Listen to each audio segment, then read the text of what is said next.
your host, Michael Redding, and the co-host, Matt Parasini. It's showtime!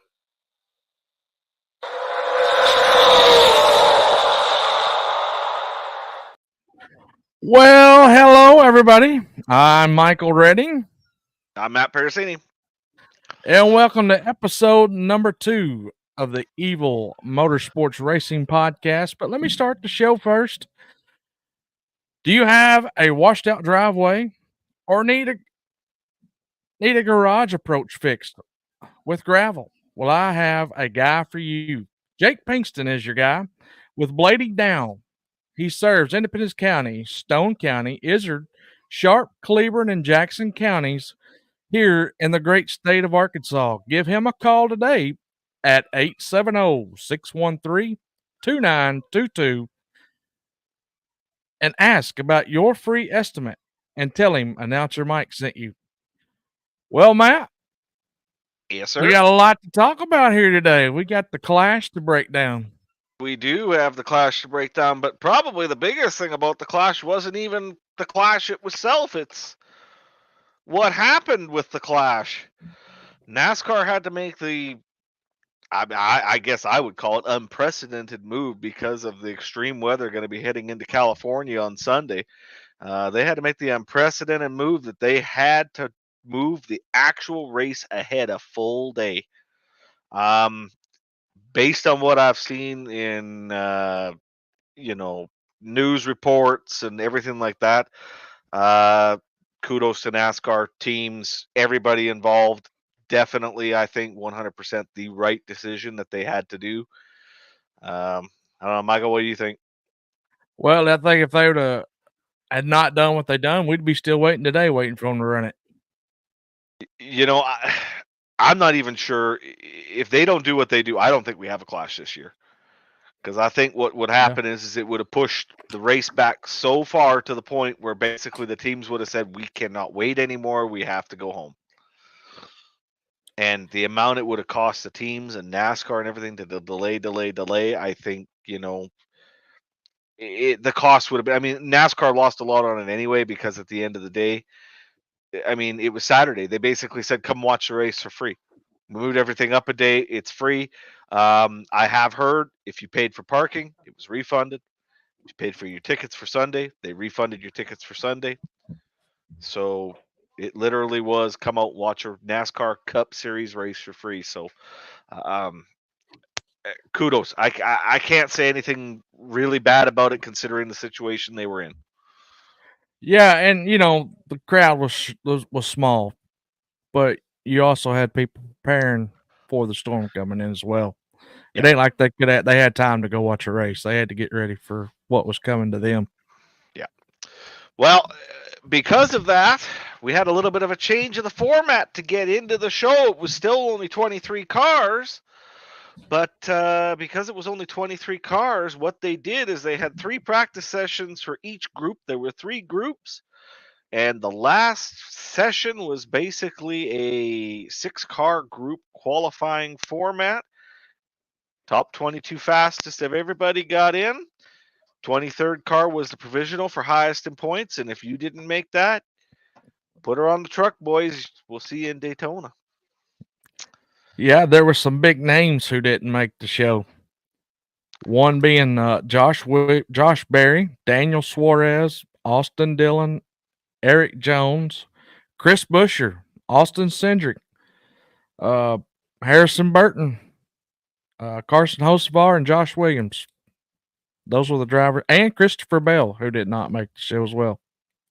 Bell shocked me. I'll be honest with you. Bell not making the show was big. And Ryan Blaney having to use the champions provisional. Yep. And Ryan Blaney had to use the provisional to get in. That was and that hurt a lot of those guys too, right? Because Blaney having to use it. If Blaney doesn't use it, then Bell gets in. Right. So, Blaney having to use that provisional to take the 23rd starting position, that was a big deal. And kudos to Brad Keselowski, because I thought there for a minute when they were qualifying, RFK going to miss the show for 3 straight years in a row. Brad pulled a rabbit out of his butt there. He did. He absolutely did. I mean, Busher, I felt bad for him because, I mean, after the season he's had and everything like that, and he has never, in all 3 years, has never run the Clash. But at least it doesn't necessarily define your season. It does set the tone, but it doesn't define your season.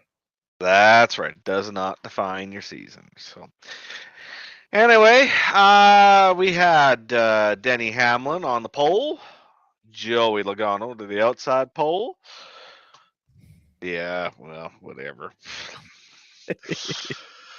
Anyway, we got some highlights to show you guys here. So first up, we're going to go a little ways into the race because we actually went green for a fairly good chunk of this race right off the bat.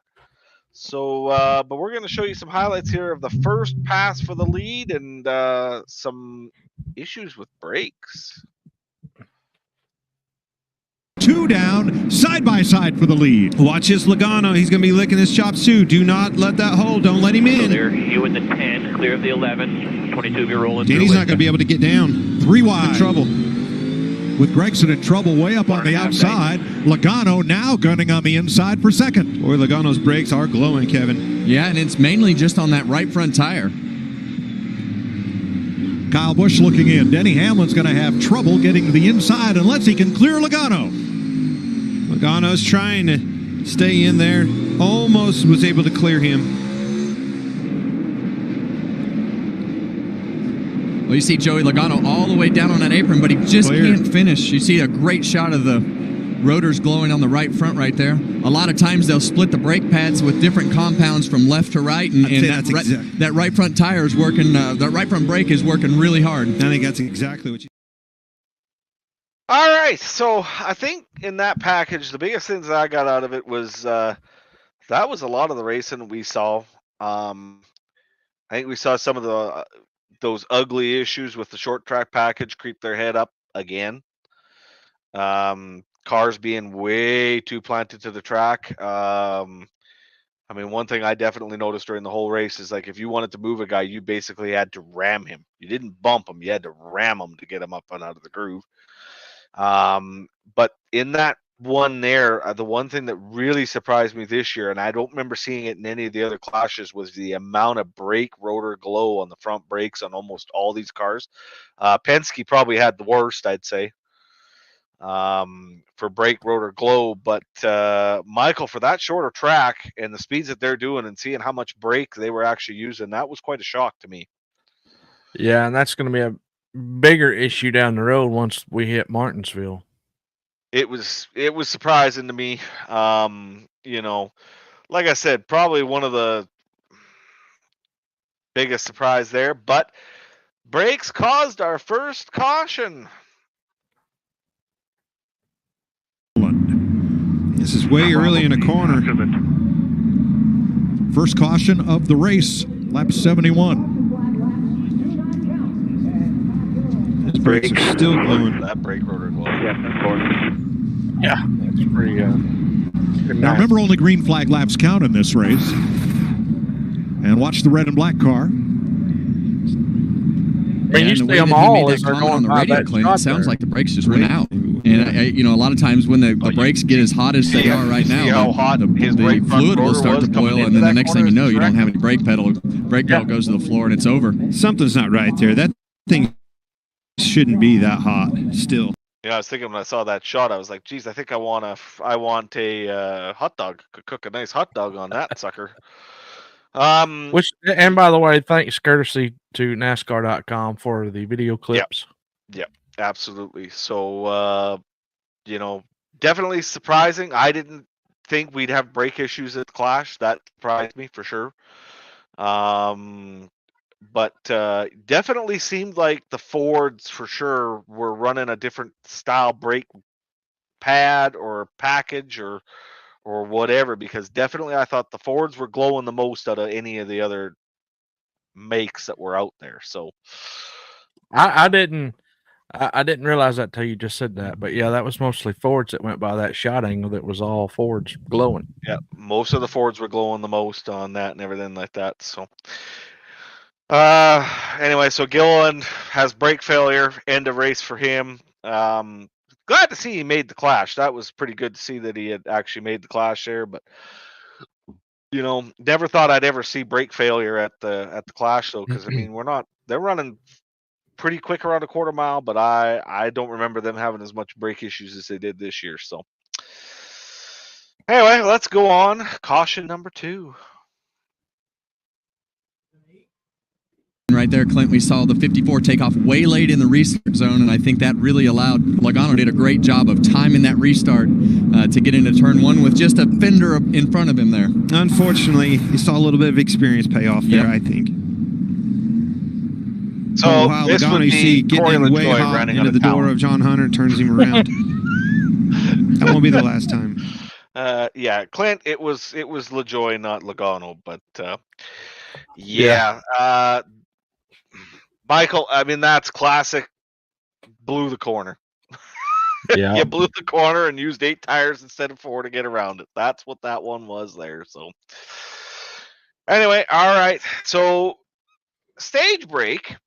Something interesting happened during the stage break, and we're going to talk a little bit more about some beef that came out of the Clash here, but this was some beef during the actual midway point, and the drivers were not supposed to get out of the cars as far as I know, so this was kind of interesting.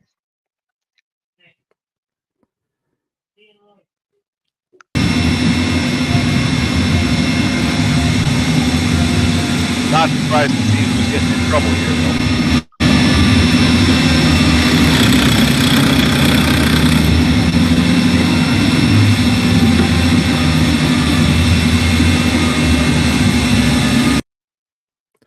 Stenhouse is a fine one to be trying to talk. I was thinking the same thing.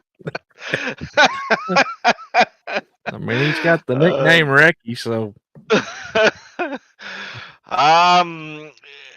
That was interesting. I mean, it's not usually Stenhouse going into the window of another driver to complain about how they're driving. Usually it's the other way around, but I honestly can't say I'm surprised about the driver that he was in the window net of, though.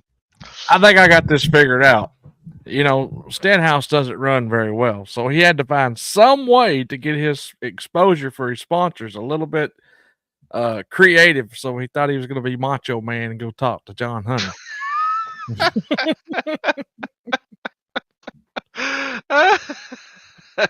Which is kind of a genius idea if you think about it, because the camera's on him. Oh man! He went there over under 2. Yeah, I don't think he wins the 500 this year, but no, I guess we'll see, Daniel. Anyway, all right, off we go. First caution of the second part of the state. Now, the other thing was I guess when we talk about the midway point, the other thing I liked about this format, I mean, they were supposed to have a halftime performer. Machine Gun Kelly was supposed to be performing during the midway point and everything like that. But thank God we didn't have to listen to it. We didn't have to do any of that because we didn't have time. I like the fact that it was just a quick 8-minute break, change some tires, make some adjustments. Away we go. So anyway, off to the first caution of the second part of the race. Because in turn 4 of them stack up, led by Bubba Wallace, Ross Chastain, Michael McDowell, and Corey LaJoy. You knew it was coming. All hell has broke loose. Well, you saw the multi-car pushing and shoving. Usually the guys in the front are getting pushed from 4 cars back, and that's just the aggression level that we talked about that's getting ready to happen. Keep an eye on Bubba Wallace in this one. The 23 on the outside. Oh, got a shot from his teammate. No, Bowman got under. The 48 got into the back of the 45, and the 45 got into the 23. Yeah, you see Bowman move over, did a crossover to get in line, fill that hole, got into the back of Reddick, and then I'm going to bet you the 48 moved over like that. I'm going to bet that the 48 got shoved out of the way by the 45. It was all Bowman there. That was all on Bowman, but that's a classic wreck, classic clash wreck, right? Car 3 or 4 cars back ends up wrecking the guy that's 4 cars ahead of him just because of the stack. So yeah. Now also during that point, we also had Chase Elliott had a left. They called it a left front suspension failure. Took my pick to win out of the race. So I'm off to a real good start for picks this year because I think he finished second last, 22nd. Yeah. So Priest was coming on there about midway. Priest was coming on, yeah. And then he faded. But yeah, no, my pick had a rough night. I guess good, I got him out of the way early. But my concern is there, Michael, Chase Elliott, the struggles continue. Yep.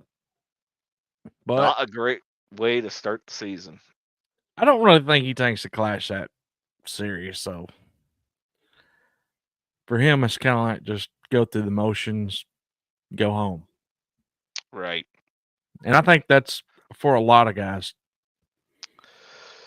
All right. Well, we'll add this one in here next. So this basically after that we went green for quite a few laps. Ty Gibbs, second half of that race, Ty Gibbs had a car that was just lights out compared to the competition. I think at one point he had a full straightaway on Joey. I think at one point he did it twice. Yeah, he was fast. So, but with 10 laps to go, well, this happened.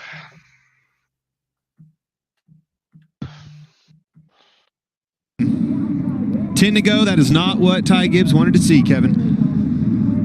No, and here we go again, right? With these restarts, you're going to have to defend, and these guys are going to be super aggressive in the pushing and the shoving. And it's not going to come from that guy beside you or behind him. It's going to come from 2 or 3 rows back. You all right?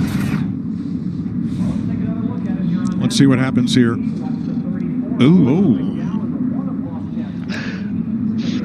Yeah, it's hard to tell what happened. I couldn't tell if he came up or the one came down. It was a little bit difficult to tell exactly. To me, like he oh, he's coming up. Yeah, he was coming up.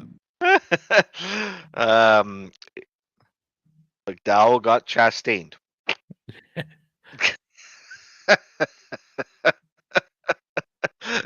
We said on here last week we wanted to see the old Ross Chastain. We did, and we got it. 100%. We got it. We absolutely got it during the clash. Absolutely. All right. Down. Oh, turn. McDowell's around backwards in 3 and 4. Nope. Here. Well, we're gonna watch that one again. Let's see here. What do we got here?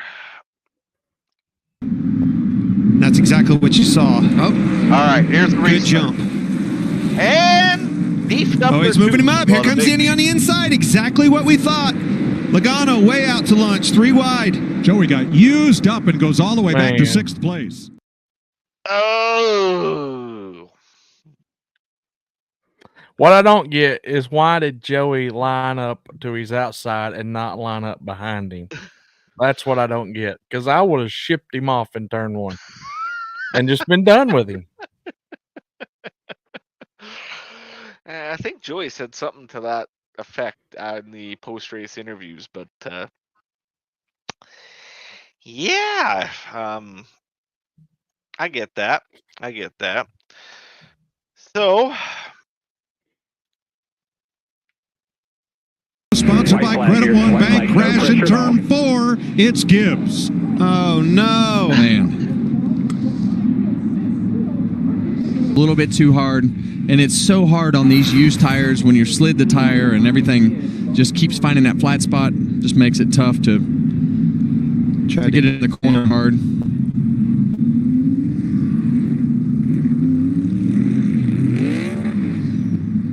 Well, see, he obviously got turned around by Kyle Larson. But did you see Bubba Wallace?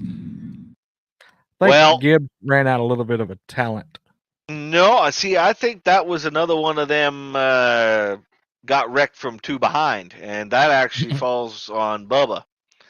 Because Bubba got into Larson, which shoved Larson into Gibbs, and Gibbs went around and just had to be sitting in the wrong place at the wrong time and took the right front corner out of Byron.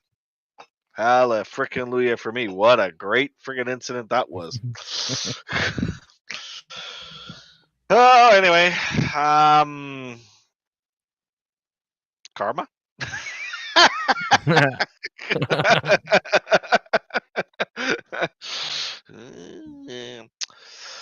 Alrighty. Well, here we go. Let's watch. This is going to be painful to watch, but Monster jump. That's one way you don't have to worry about locking that left front up. I was hoping I was going That to was get a him right there. fantastic jump by Denny Hamlin. It was a great lock up. Lots of lockup, but it just surprised doesn't they seem to hang on affect the to car it as much as you would think it is. Much should go up the racetrack. White flag. Larson trying to hold off Bubba Wallace. They slam together in turn one, and Hamlin is all by himself in turn number 3. Off turn 4, spinner turn 4. The checkered flag is waved. And there you have it. Denny Hamlin, your 2024 Clash winner. Yeah, I didn't like that.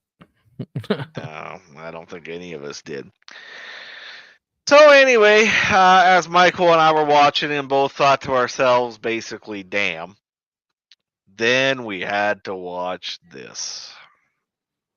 And Denny Hamlin, we're just in a smoke show down here. That was impressive. Denny, you were so confident in this car. You got the pole earlier, but then you slipped back a little bit. How did you fight your way back and take the lead with 10 laps to go and then hold off your teammate and pass him? Yeah, a lot of it was just what happened in front of me, right, with the 54 and 22, and you just never know what was going to happen there, but I got a really good run off of turn 2 and just got position and was able to hang on from there. So it's so chaotic, the restarts, with everyone just bumping and banging, but feels great to win here in LA.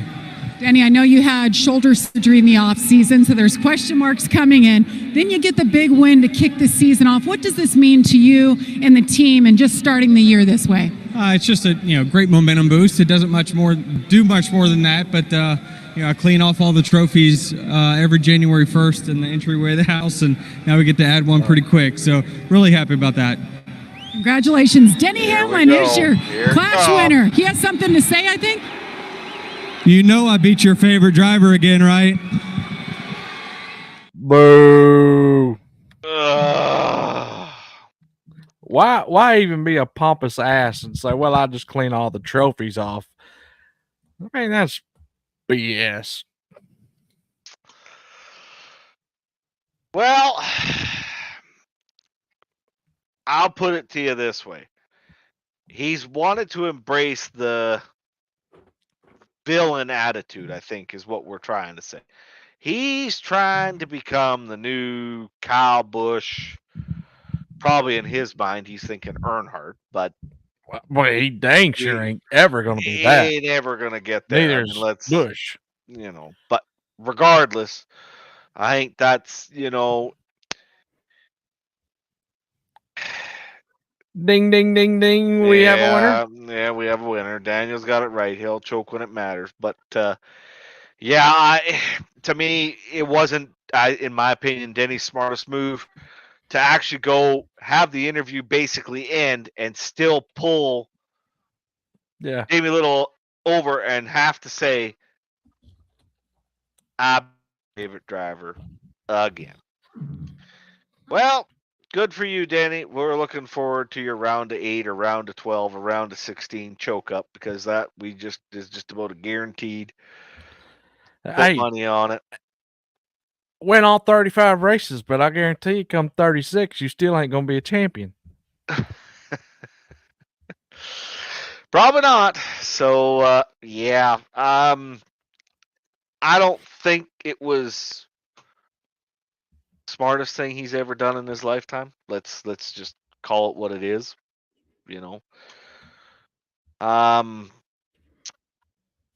Anywho, I think we beat that horse to a dead flog. But we got beef, buddy. We got some beef. We got some beef. So in case you guys happen to remember in the clip package, you saw when Ty muscled Joey out of the way, thinking he was a big boy. Well, that wasn't, let's just say that might have not have been his wisest, probably not the wisest thing he's ever done in his life. And well, let's see why. Guys,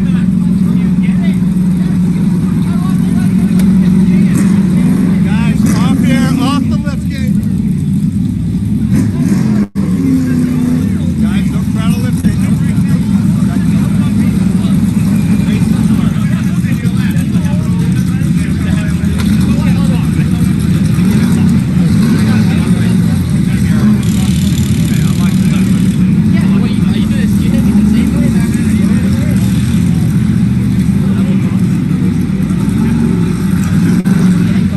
First and foremost, you led a lot of this race, but what was that discussion with Joey Logano there? Yeah, he's just mad that I ran him up. But if you go back and look at the replay, 12 kind of chucks him out of the way too. So it just, it's a hard race at the end. This place is really hard to get your tires warm once the caution comes out, as we all see everybody sliding around. So I just got in there deep and washed up into him, and then we just kind of got all tangled up after that. So he just came in never and said that to me in a bunch of different words, but I knew what happened. Nah, he just used me up all the way to the wall. I mean, there's a fine line of kind of pushing each other up a little bit, racing for a win, and using me up with the history that he has with me. Not a good idea for him. Uh-oh. I don't think I've ever seen Joey Logano that fired up before. I've seen him mad. But interview-wise, he's not been like that before. All right, Michael. He's your boy. Is it over after the clash, or have we just begun? No, we're just beginning. Oh boy. So, what do you think? I don't know where Joey's going to get him. Joey's going to get him? I think he's going to get him. I just don't know where. So Joey's going to pull another dump Byron out of the way BS deal, and well, it might be like a Matt Kenseth type deal. Ooh. I don't know if it'd go that bad, would it? Which you go back to that, I still don't think that Joey wrecked Matt. I don't really remember how it happened, but I don't think Joey necessarily wrecked him. I think he took the air off of him, and no. He hit him. Absolutely, he punted him in turn one. I didn't think he hit him. Oh yeah, turn one, Kansas 2015. Oh yeah, he punted him. He even admitted he punted him. Well, it's the typical Joey. It's the typical Joey Logano response. Oh, you ran me into the wall, so the next corner I'm going to punt your butt and put you in the fence. Did it to friggin' Kenseth in 2015. Did it to Byron in 2022 at Darlington. I mean, it's just the Joey Logano way.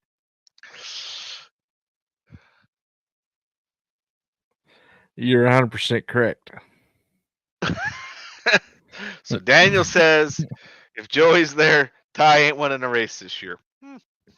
I don't see Joey cutting him any slack all season long. I don't care if the beef gets took away, that they're over it. Joey will not forget. Well, yeah.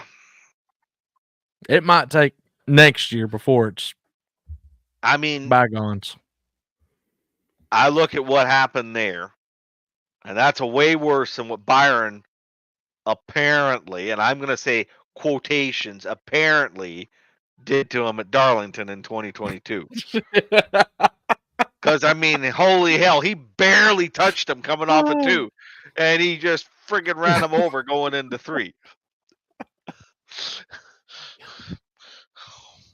That fight's going to continue on for many, many, many years between the two of us. Don't worry about that one. Hey, listen, here's what Joey meant to say. I just meant to rattle his cage. Oh. No, Joey's not an Earnhardt either. No way. Oh my God. Ay, ay, ay. But we actually had some more beef after the race too. That I didn't know about. So here we go. Let's watch.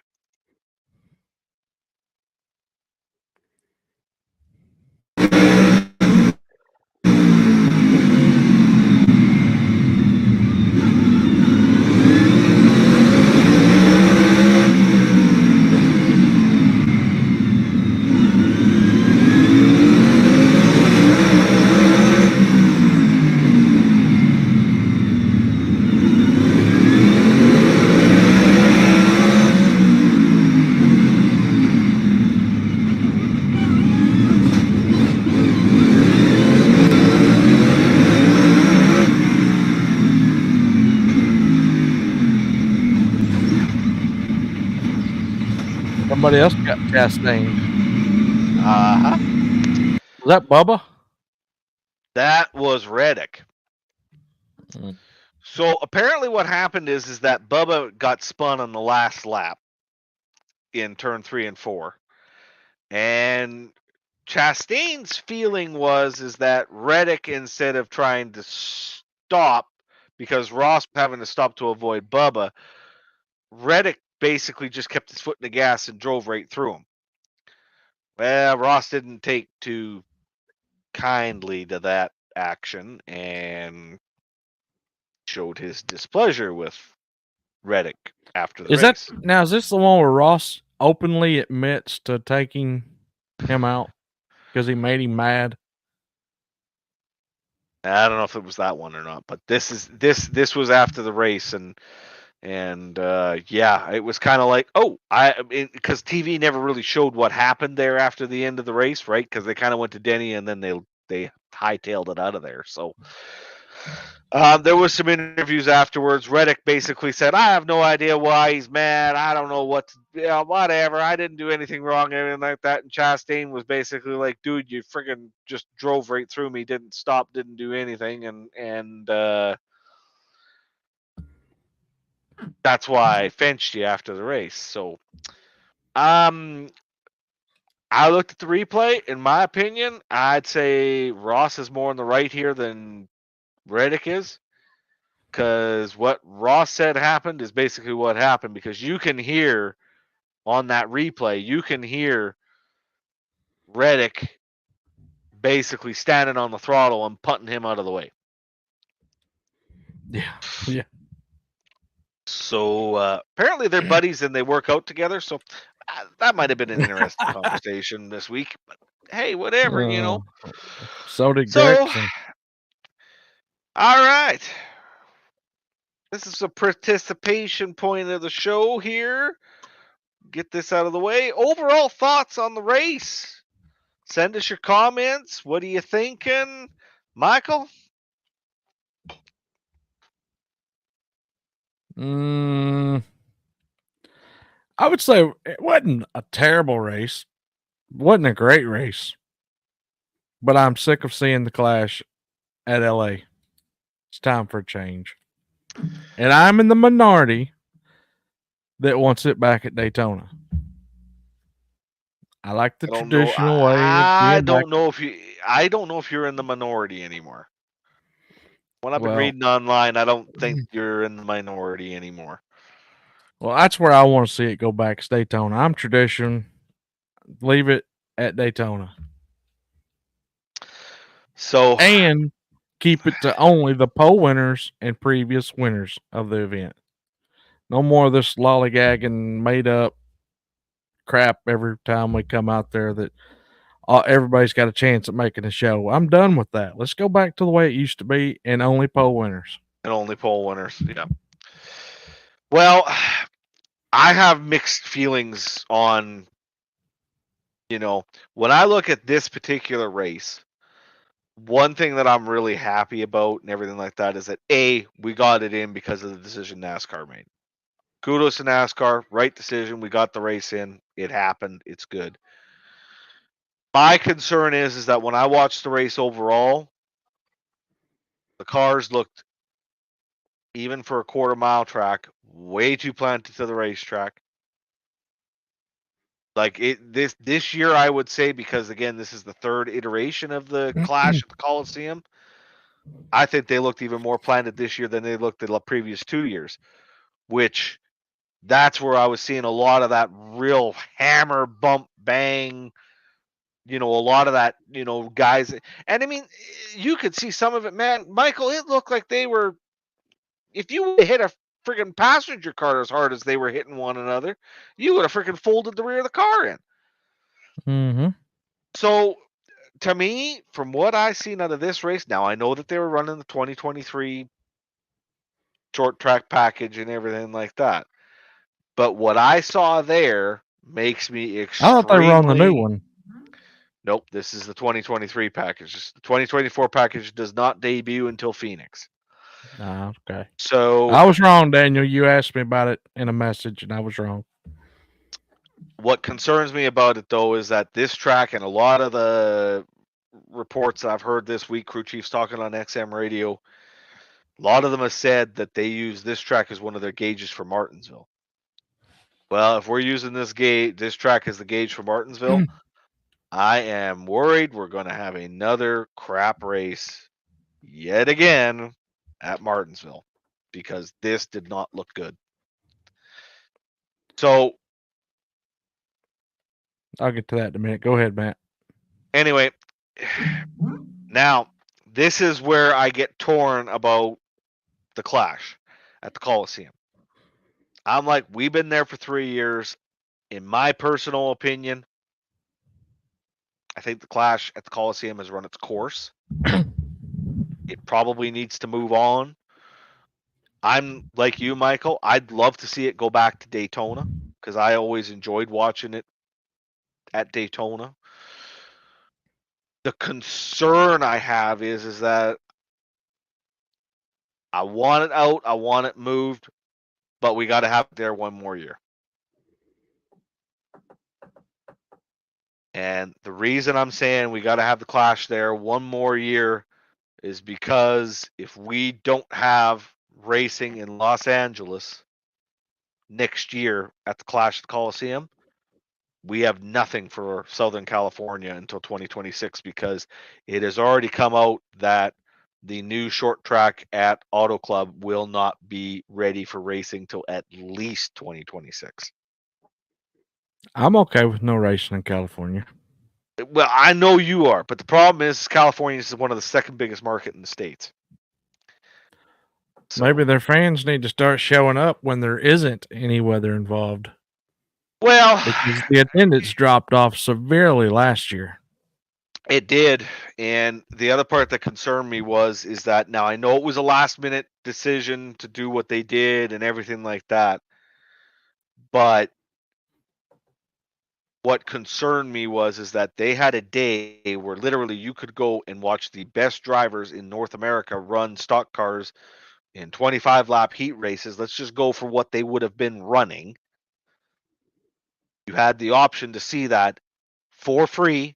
Just show up, don't pay for parking, walk in, take a seat, and we still couldn't get attendance.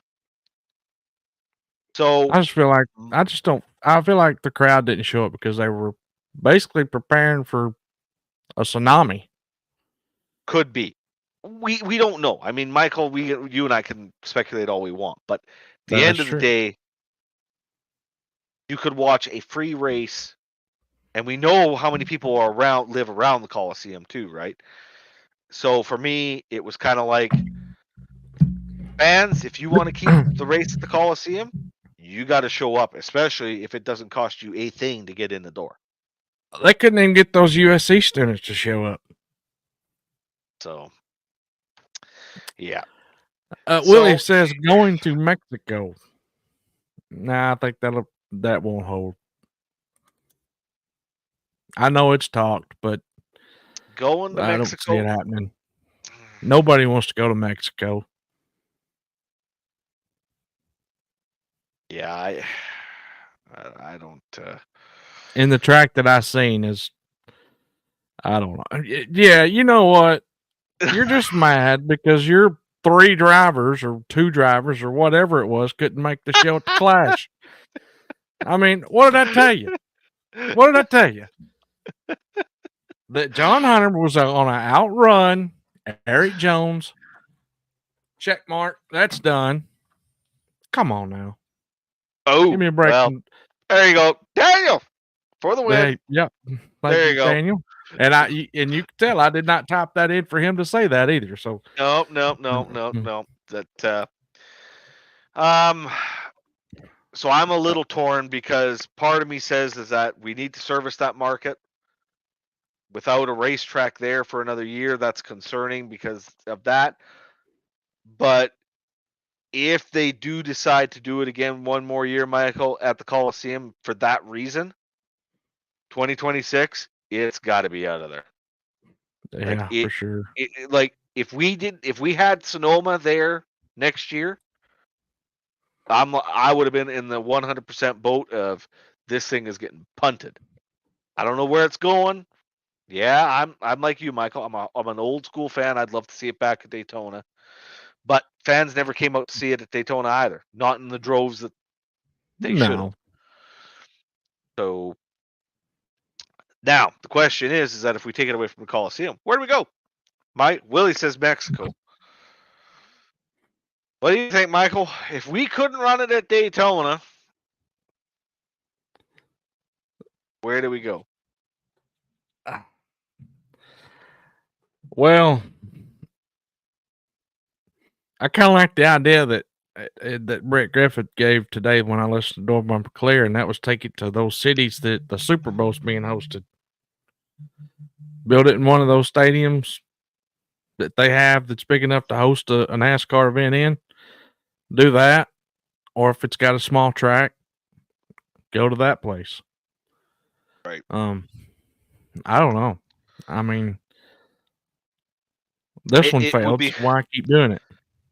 This one would be hard. Like the Clash this year, if you were trying to line it up with Super Bowl, would be hard because Super Bowl's in Vegas, right?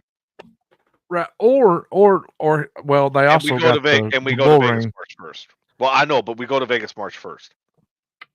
But here's another thing: if you're wanting to take this to use this to build your fan base in these cities, pick a state. Yeah. Find the largest area you can, put a NASCAR race in there, and try to draw them people to that one race and gain the fans. My own personal opinion is that if that's what NASCAR wants to do, is move it around to stadiums and do everything like that. The problem is that even in the States, you're eliminating 50% of your land mass for the first 2 or 3 months of the year because weather, you can't run. Winter, yeah. Right? You can't, like, we're not taking the Clash to New York in February. Right? Can't do it. Right. So you're not going to the Northeast. No. You're not going to the Northeast. You're not going to the Northwest. You're not going to Minnesota. You're not going to Chicago. You're not going Colorado, the Wyomings, North, South Dakota. You're not. It'd have to be a southern state. Got to be a southern state. So that limits your things. But my thing is that why do we have to run the Clash before the Daytona 500 anyway? It's a good point. No. Why can't we run it in July? We run it in July. We could run it in New York City. We could run Boston. We could run it in wherever. We got a big enough stadium up here in Edmonton. We can run her up there. Yeah, I mean, there's another thing. If you want to do the countries, use a break in there somewhere to where you can get the travel and get the cars there and get the cars back. Yep. I mean, it'd be a perfect way to grow it, but so NASCAR has their own ways of doing things, and we just have to watch and either like it or hate it. All right, Michael, you're up. Yeah. Hey, listen, real fast, guys. I posted that out there the other day for your reward points. That's liking the stream. That's also sharing the stream. I'll go back after this is over with and take a look at. So I only see one viewer at the moment. You've got 20 seconds once I finish reading the ad or the trivia, which we're going to do 2 of them. They're worth 5 points each towards your reward points. So, question number 1. Let me get my timer going up here so I can click it as soon as I get done.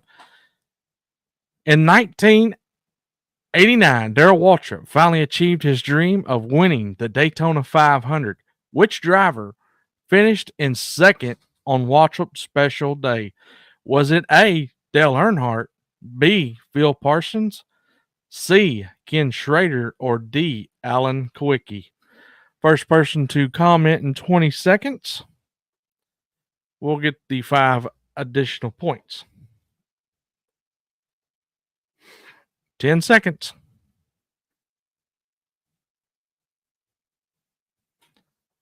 3, 2, 1. Daniel went with B. Daniel went with B. That would be incorrect. The correct answer is Ken Schrader. Ken Schrader started on the pole and led the most laps, but it was the second place starter of Waltrip that won the race. Waltrip inherited the lead and the win when I keep wanting to say Keselowski, but when Kwiecki had to make a pit stop with 4 laps to go in the race. The win was the 74th for Waltrip. All right. That was his first and only 500, right? I don't remember. Pretty sure that was his first and only 500. All right, Michael. Next question. See if you can stump Daniel again. Yeah, I think I can. Another Daytona 500 trivia since we're on the 500. All right. In 1990, Derek Cope pulled off the upset and won the 32nd Great American Race. Which driver finished second to Cope in the race? Was it A, Bobby Hillin? Was it B, Dale Earnhardt, C, Terry Labonte, or D, Bill Elliott? Okay, Daniel, you're up. He said this is not hard. I'm interested to see what he says. Don't be Googling it. Well, 20 seconds, it's kind of hard to Google it. 10 seconds.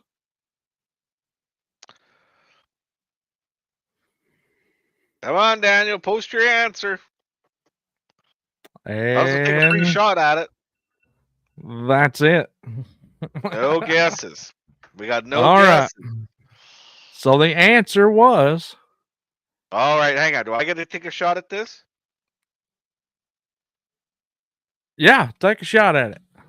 Okay, who were the drivers again? What was the answers? A, Bobby Hillin Jr., B, Dale Earnhardt, C, Terry Labonte, or D, Bill Elliott? Labonte. You would be correct. Dale Earnhardt cut a tire in turn 3 while leading the race. This propelled Derek Cope into the lead for the first career victory. Terry Labonte in an Oldsmobile capitalized on Earnhardt's misfortune and finished second to Cope. Dale Earnhardt led 155 laps in the race, but couldn't hang on to the lead on the last lap. Oh, Daniel did get it but it was after the buzzer. Yep, so nobody got the 5 additional points. We will do more next week for those 5 extra points. Now, also, don't forget, we are currently at 1, 2, 3, 4, 5, 6, 7. We're still at 7 members on our NASCAR Fantasy. The link is in the description, and I'll go ahead and share it in the comments right fast. It may not post to the Facebook one, but there it is. Is it not? Okay, there it went. If we get 15 people, it's $100 and a trophy. If not, congratulations, you won the championship. And you might get a trophy. We'll see. But again, that's all I got for that. So everybody get in. I haven't even got into the fantasy league yet, so I guess I better get my butt in there. But Yeah, what's up with that? I've been busy, man. I got lots on the go right now. I mean, preparing for these shows, guys, you have no idea. I mean, this is only an hour-long show, but it takes hours of prep. Hey, kudos to Matt this week. He set it all up for me. I had a bunch of YouTube links, and he was like, "No, we're not doing that." All right, guys. So we're gonna wrap up here right away. So next week we're gonna do Daytona predictions and early championship predictions. Michael, I'm gonna give you a heads up right now. I want your final four. Final four in the points next week. Who's your champ for? Next week. Not now. Next week. Think about it. Next week. Okay. You're gonna need your early champ for, and we're gonna make this interesting too. We're gonna put if either of us hits it right, the other one owes $50. Yeah, late. He's trying to dig in my wallet now. $50. If we predict it, we're gonna do it because we're gonna have it marked on the tape. We'll know. We're gonna do early predictions. If we hit all four exact in this show and how it's gonna run, I'm gonna be a good sport and I'm gonna play along. So I'll accept that bet. All right. So, I mean, if we're both wrong, neither one of us gets anything. So, and I highly doubt that our four are going to be identical. But if they are, that would be funny. Yeah. I can already tell you, they probably aren't going to be because, shocker, Joey Logano's not going to be there. Well, who said that I said he was going to be? Yeah, I didn't say you're going to be. You said he was going to be, but I'm telling you that I ain't putting him in my final four. Watch, he'll have Joey in there. He's setting me up. That's what he's doing. All right, guys. Well, thank you for tuning in again this week to the Evil Motorsports Racing Podcast. Like I said, next week, look forward to those Daytona predictions. We'll kind of give you our fantasy. We'll give you an early fantasy lineup. I think to be fair, because we're the hosts of the show, Michael, I think we're going to post our fantasy lineups on at least the day before the race. Everybody can see the direction that we've gone. I think I'll post mine just before the green flag. Let's see how fast you can work your fingers, because I'm pretty good at NASCAR fantasy. Yeah. So anyway, we'll kind of give you what our early fantasy lineups will be. Who we think is going to be who we think are going to have to watch, who we're pretty sure is going to end up on the hook, and some early championship predictions. Don't miss it, guys. It'll be a good show. Have a good night. We will talk to you all next week. Hey, and be sure, folks, to like and share this stream. Once the end stream happens, that's where I stop all rewards. So if you're sharing it through the week, it's not helping you none, because I've already capsized it. Now, likes, I'll go back and I'll redo the likes, but shares, it's over. Once we're done, we're done. But thank y'all. Yeah, well, so is Eric Jones and all of Legacy Motorsports. So we can go on and I can get cranked up on this, or we can just end the show and we can save you the misery. I think I'll drag Legacy through the mud next week. Oh.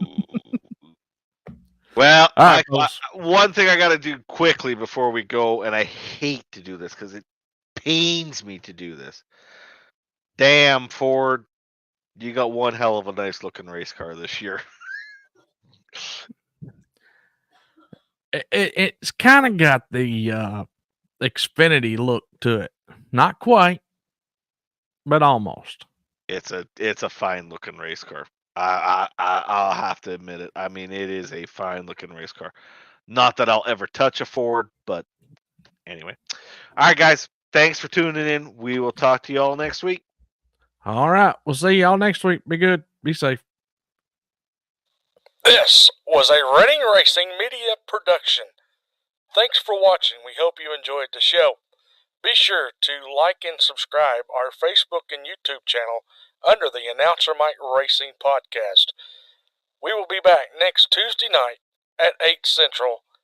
See you then.